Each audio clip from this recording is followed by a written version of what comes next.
আলহামদুলিল্লাহ ওয়াহদা ওয়াসসালাতু ওয়াসসালামু আলা মান লা নাবিয়্যা বা'দা। প্রিয় ভাই বন্ধুগণ, সাদ্দাদের বেহেশত বিষয়ে আমাদের সমাজে অনেক বিষয় প্রচলিত আছে। আমরা বিভিন্ন সময় সাদ্দাদের বেহেশত নিয়ে অনেক রকমের মুখরোচক গল্প শুনে থাকি। অনেকে অনেক বাড়ায়ও বলে, আবার অনেকে একেবারেই এর বিপক্ষে বলে। আসলে এর বাস্তবতাটা কি, বা সাদ্দাদের বেহেশত নিয়ে যে আমাদের কৌতূহল বা আমাদের মানসিক জিজ্ঞাসা, সে জিজ্ঞাসার জায়গা থেকে আমার মনে হয় বিষয়টি একটু সামনে আসা দরকার। আসলে সাদ্দাত এই নামটি আমাদের একটা পরিচিত নাম। এই ব্যক্তিটি হলো হযরত হুদ আলাইহিস সালামের সময়কার একজন রাজা ছিলেন তিনি।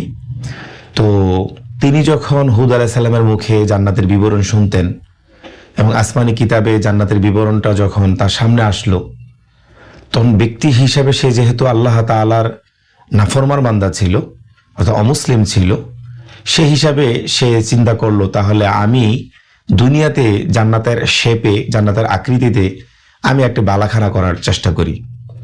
তো সে মূলত এটা নির্মাণ করেছিল বর্তমান ওমানের মাস্কট থেকে 900 কিলোমিটার দূরে ইরাম নামক একটি জায়গায়, যেটাকে কোনো কোনো জায়গাতে সালালা নামে উল্লেখ করা হয়।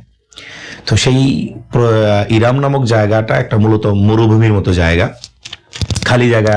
সে একটি বালাখানা বলেন অথবা রাজপ্রাসাদ বলেন অথবা সচরাচর আমাদের প্রচলিত ভাষায় যেটাকে আমরা বলতে পারি জান্নাত, সেইভাবে আমরা বুঝতে পারি। তো সে এটা নির্মাণ করে। তো আল্লাহ তাআলার সাথে যেহেতু বেয়াদবিমূলক এবং ক্ষুধাদ্রোহিতামূলক সে এই কাজটি করেছে, তো মূলত নির্মাণের পরে সে আসলে এখানে বসবাস করার মতো কোনো সুযোগ পায় নাই, বরং আল্লাহ তাআলা ভূমিকম্পের মাধ্যমে এটা মরুভূমির ধুলোর মধ্যে মিশিয়ে দেন।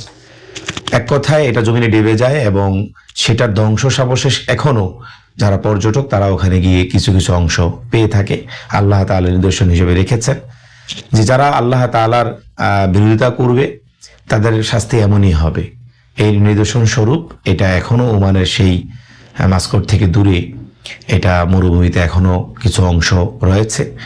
তো আসলে অনেক ওলামায়ে কেরাম অবশ্য বলে থাকেন যে এটার নির্ভরযোগ্য কোনো সূত্র নেই, এগুলো হচ্ছে টোটালি মানুষের একটি মুখরোচক গল্প। মূলত এখানে যে ধ্বংসাবশেষ পাওয়া যায় সেটি সাদ্দাদের নয়।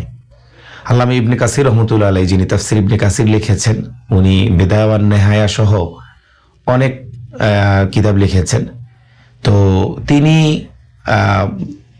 অনেক ইতিহাস আলোচনার মধ্যে এটার ব্যাপারে আলোচনা করেছেন যে এই ব্যাপারে সাদ্দাদের বেহেশতের নির্মাণের ব্যাপারে নির্ভরযোগ্য কোনো সূত্র পাওয়া যায় না, বরং এটি হচ্ছে ইসরায়েলি বর্ণনা। মানুষের মধ্যে একটা ভুল প্রচার করা হয়েছে। তো ওভারঅল আমরা যে বিষয়টাকেই ধরি না কেন, একদিকে হচ্ছে যে এটা নির্ভরযোগ্য কোনো সূত্র নেই, অন্যদিকে যদি মুখরোচক গল্প হয়েও থাকে সেটাকে আমরা এভাবে ধরে নিব যে সে আল্লাহ তাআলা নাফরমান বান্দা ছিল, সে অন্যায় ভাবে একটি ভুল কাজ করেছে, ভুল কাজের শাস্তি স্বরূপ আল্লাহ তাআলা এটাকে ধ্বংস করে দিয়েছেন। এটা মোটামুটি ভাবে অনেক আগের একটি ঘটনা, হুদ আলাইহিস সালামের সময়কার একটি বিষয়। তো আসলে এই ধরনের কাজ থেকে আমাদের শিক্ষা কি? আমাদের শিক্ষা হচ্ছে যে যেগুলো একমাত্র আল্লাহ তাআলার কুদরতের বহিঃপ্রকাশ, সেই সকল কাজ নিজে করার অপচেষ্টা না করা, সেগুলো থেকে বেঁচে থাকা, এবং যারা এই সমস্ত কাজ করে তারা যে আল্লাহ তাআলার অভিশপ্ত বান্দা, অভিশপ্ত মানুষ, তারা এই ব্যাপারে আকীদা রাখা, এটাই হলো আমাদের কাজ।